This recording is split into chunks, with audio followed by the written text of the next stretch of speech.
அனைவருக்கும் வணக்கம். நான் உங்கள் பத்திரிகையாளர் ஆர்எஸ் கார்த்திக். இந்த வீடியோவில் நம்ம பார்க்க இருக்கிறது நம்ம வேற லெவல் சினிமா சேனலோட சினிமா விமர்சனம். இப்போ நம்ம பார்க்க இருக்கிறது இந்த வாரம் தீபாவளி விருந்தாக வெளிவந்திருக்கிற டியூட் படத்தோட விமர்சனம். டியூட்னா நம்ம வந்து நண்பர்களை ஒரு ஜாலியாக hi dude how are you அப்படின்ட்டு பேசுவோம் ஸ்டைலாக. நம்ம கல்லூரி நாட்கள்லேயும் இதுலேயும் இன்றைக்கி டூகே கிட்ஸுங்க வந்து இந்த டியூடை வந்து ஆண் பெண் இருபாலரும் ஒருத்தரை அழைச்சிக்கிறதுக்கு நம்ம வந்து ஒன்லி ஒரு பீரியடில் ஆண் நண்பர்களை மட்டும்தான் அப்படி அழைச்சிட்டு இருந்தோம். இப்போ பெண்களும் டியூட்னு கூப்பிட்றாங்க, பெண்கள் ஆண்களை கூப்பிட்றாங்க, ஆண்கள் பெண்களை கூப்பிட்றாங்க. அப்படியே மெல்ல ஃப்ரெண்ட்ஷிப்லேருந்து காதல் மாறுறாங்க. அப்படி ஒரு கதை தாங்க இந்த படம். இந்த படத்தில் என்ன கதை அப்படின்னு பார்த்தீங்கன்னா, நம்ம டியூட் பிரதீப் ரங்கநாதன் அவர் வந்து ஒரு ஓப்பனிங் சீனே ஒரு கல்யாண வீட்டுக்குள்ளார பூந்து பொண்ணோட தாலியை கையில் எடுத்துடுறாரு. ஏன்னு கேட்டிங்கன்னா, அவர் போனது மாப்பிள்ளைக்கிட்ட ஒரு நிமிஷம் அப்படின்னு பர்மிஷன் கேட்டு என்னை நீ வந்து அவாய்ட் பண்ணதுக்கு, என்னை நீ கழட்டி விட்டதுக்கு காரணம் என்ன, ரீசன் என்ன அப்படின்னு கேட்குறாரு. அந்த பொண்ணு என்னடா இது இப்போ தான் கேட்பேன். ஆமாம், நீ வாட்ஸ்அப்பை பிளாக் பண்ணிட்ட, இன்ஸ்டாவை பிளாக் பண்ணிட்ட, என்னென்னமோ சொல்லி எல்லாத்தையும் பிளாக் பண்ணிட்ட. இப்போ எனக்கு இங்கே தான் கல்யாணம் தெரிஞ்சுது, வந்தேன் கேட்குறேன் அப்படிம்பாரு. அந்த பொண்ணு போடா சொல்ல முடியாது போடா அப்படின்னோடனே டக்குன்னு சொல்லிட்டு போடி அப்படின்னு பிடிப்பாரு. தாலி கையோடு வந்துடும். ஏன் பிரதர் ஸ்ட்ராங்காக கட்டியிருக்கக்கூடாதா அப்படின்னு ஜாலியாக ஆரம்பிக்குதுங்க. அதுக்கப்புறம் அவருக்கு தர்மடி விழுந்து போலீஸ் வரைக்கும் போகிறாரு. போலீஸ் ஸ்டேஷனில் வந்து இன்னொரு பொண்ணு வேற வந்து கூப்பிட்டு போகுது. போலீஸ் ஸ்டேஷனில் ஒரு பொண்ணு கூப்பிட்டோன்னு விட்டுருவாங்களா என்ன எப்படின்னு பார்த்தீங்கன்னா, அதுதான் மேட்ரு. அந்த பொண்ணு மினிஸ்டரோட பொண்ணு, இவரோட தாய்மாமா பொண்ணு. தாய்மாமா வேறு யாரும் இல்லை, சரத்குமார். அவர் படத்தில் பால்வளத்துறை அமைச்சர். சும்மா பால் கறந்து விற்றுக்கிட்டு இருந்த ஃபேமிலியிலேருந்து பால்வளத்துறை அமைச்சராகிடுறாரு. அவர் பொண்ணு ஏன்டா நீ காலேஜ் படிக்கிறப்போ ஒரு பொண்ணு, ஸ்கூல் படிக்கிறப்போ ஒரு பொண்ணு, இப்படி லவ் பண்ணிகிட்டு இருந்த, எனக்கும் உன் மேலே லவ் இருக்குடா, எல்லோரும் தான் உன்னை கழட்டி விட்டாங்க, இப்போயாவது என்ன காதலிக்க பாறேன் அப்படின்பா. இல்லை எனக்கு உன் மேலே 0% தான் ஃபீலிங்ஸ் இருக்குது, அந்த மாதிரி ஃபீலிங்ஸு.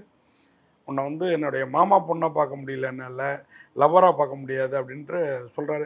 நமக்கே அந்த மாதிரி சின்ன வயசுலேருந்து ஒரு பொண்ணு கூடவே வளர்ந்தா, மாமன் பொண்ணாக இருந்தாலும் மச்சினம் பொண்ணாக இருந்தாலும் நமக்கு லவ் ஃபீல் வராது இல்லையா, சகோதரி மாதிரி தான் அப்படின்ற மாதிரி சொல்கிறாருன்னு நம்ம நினச்சோம்னா அதுதாங்க இல்லை. பொண்ணு அப்படியாடா கடைசியாக ஒரு ட்ரிப் கேட்குறேன் அப்படிங்கும் அதே சொல்லுவார். டக்குன்னு நான் படிக்கிறதுக்கு ஒன்றை மறக்கிறதுக்கு ஃபாரின் போய் படிக்கிறேன்னு ஃபாரினுக்கு ஃப்ளைட் ஏறிடும். இவர் ஃப்ரெண்டுங்களாம் நல்ல பொண்ணை விட்டியாடா அப்படின்னு சொல்லிட்டு இருப்பாங்க. எனக்கு அது அந்த மாதிரி ஃபீல் இல்லைடா, 0 ஃபீலிங்டாம்பாரு. என்னடா இப்படி ஒரு ஹீரோயின் மேலே 0 ஃபீலிங் சொல்கிறாருன்னு பார்த்தா, ஒரு சின்ன விபத்து நாயங்க துரத்தி அங்கே இவர் வந்து கீழே விழுந்து கிடப்பார்.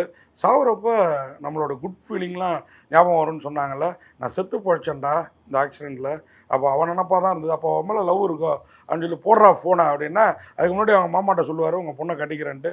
கல்யாண ஏற்பாடெலாம் டக்குன்னு பொண்ணுக்கு ஃபோன் போட்டு சரத்குமார் ரெடி பண்ணிடுவார்.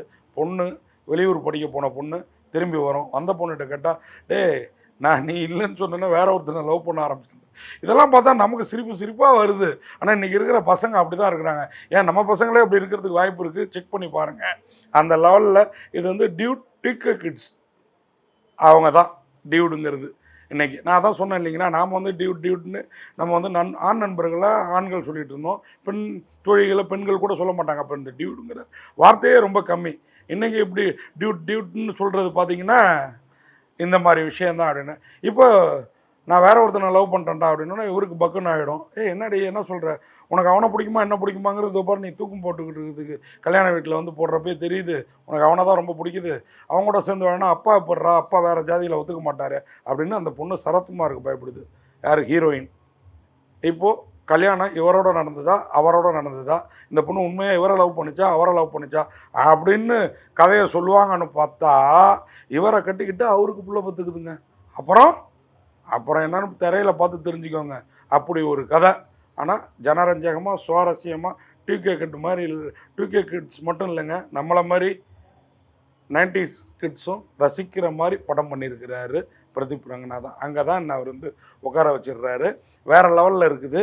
இன்றைக்கி இப்படி தானே நடக்குது அப்படின்னு நம்ம மனசை தீர்த்திட்டு போகிற மாதிரி ஒரு கதை அருமையாக பண்ணியிருக்கிறாரு.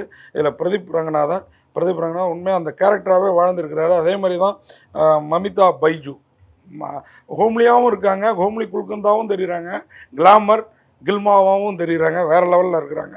சரத்குமார் இதை விட உனக்கு யாரும் சொல்ல முடியாதும்மா, அந்த லெவலில் இருக்க 2 வரியில் உங்கள் லுக்கையும் உங்களுடைய இதையும் சொல்லிட்டேன். அழகாக இருக்குது அந்த பொண்ணு. யூடியூபர் ஏதோ சொன்னாங்க அவங்க. உண்மையாக நார்த்தில் வேறு லெவலில் இருக்குது மமிதா பைஜு. சரத்குமார் உண்மையாக அப்பா கேரக்டரு. அதே மாதிரி இவரோட அம்மா கேரக்டரில் ரோகிணி. இது இல்லாமல் ஃப்ரெண்ட்ஸு கேரக்டரு. எல்லோருமே இவங்களோட தொழில் என்னன்னு பார்த்தீங்கன்னா அப்பப்போ ஃப்ராங்க் பண்ணுறது. அதனால் ஃப்ராங்க் பண்ணுறேன்னு இவங்களும் சரத்குமாரும் பண்ணுறதெல்லாம் நமக்கு காமெடியாக இருக்குது. வேறு லெவலில் இருக்குது. உண்மையாக ஒரு விஷயத்த பண்ணிவிட்டு ஏன் கொலையே உண்மையாக பண்ணிட்டு ஃப்ராங்காக சொன்னேன் அப்படின்னு சொல்கிறப்பெல்லாம் நமக்கு பக்குன்னு இல்லாமல் ஓ அப்படின்னு தோணுது. சரத்குமார், ரோகிணி இந்த 2 கேரக்டருங்க, பிரதீப் ரங்கநாதன், மமிதா பைஜு இல்லாமல் இன்னும் பலரும் சின்ன சின்ன நட்சத்திரங்கள்லாம் வேறு லெவலில் நடிச்சிருக்கிறாங்க. இந்த மாதிரி படங்கள் தமிழ் சினிமாவில் புது வரவாக இருக்குது. என்ன கேட்டால் கீர்த்தீஸ்வரனோட டைரக்ஷனில் அவருக்கு இது வந்து டெமோ முத படம் அப்படின்றது வந்து தெரிஞ்சுது. உண்மையாகவே படங்கிறது தெரியாத அளவுக்கு அவர் வந்து சுதா கொங்கரா அவங்களுடைய உதவியாளராக அவரை பார்த்தீங்கன்னா இப்படி ஒரு படத்தை பண்ணியிருக்கிறாரு. இந்த கதையை நான் ரஜினிக்கு வச்சேன்னு ப்ரெஸ் மீட்லாம் சொன்னார். ஏங்க இப்படி ஒரு கதையில் ரஜினி நடிப்பாரா? ஆனால் இன்றைக்கி ரஜினியாக நமக்கு தெரிகிற பிரதீப் ரங்கநாதன் வந்து இதில் வேறு லெவலில் பின்னி படல் எடுத்திருக்கிறாரு. மைத்ரி மூவி மேக்கர்ஸ் தமிழ் தெலுங்கு 2 மொழிலையும் பெரிய பேனர் தயாரிச்சிருக்கிறாங்க.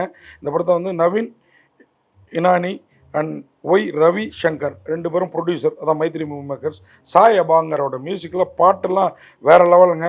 அதேமாதிரி நிகேஷ் பூமி அவருடைய ஒளிப்பதிவு கண்ணில் ஒத்திக்கலாம்.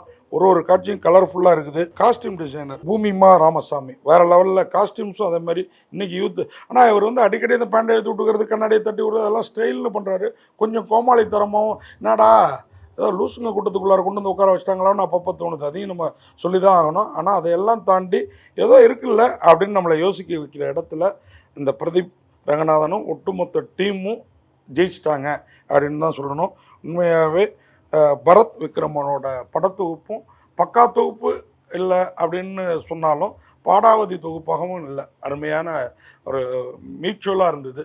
மொத்தத்தில் இந்த டியூட் 2K கிட்ஸுக்கு மட்டும் இல்லைங்க, எல்லோருக்கும் ஏதோ ஒரு வகையில் இதோட நம்ம காதலையும் ஒப்பிட்டு நம்ம காலத்து காதலையும் நான்லாம் வந்து 90s அந்த காலத்தில் வந்து இதேமாரி ஸ்கூல் காலேஜெலாம் படிச்சுட்டு இருந்தப்போ 90s அந்த டயத்தில் வந்து நம்மளோட இதையும் இதோடு ஒட்டி பார்த்துக்க முடியுது. அன்னைக்கு வேறு ஜென்ரேஷன் வேறு மாதிரி இருந்தது இந்த காதல், இன்றைக்கி இந்த மாதிரி இருக்குது. அதை கரெக்டாக படம் பிடிச்சி காட்டியிருக்கிறாங்க. அப்படிங்கிறதில் அந்த டியூட் உண்மையாகவே அனைத்து தரப்பினரையும் கவரும். டியூட் நிச்சயமாக உங்களோட டூடாது அப்படின்றத சொல்லி விடைபெறேன். நன்றி, வணக்கம்.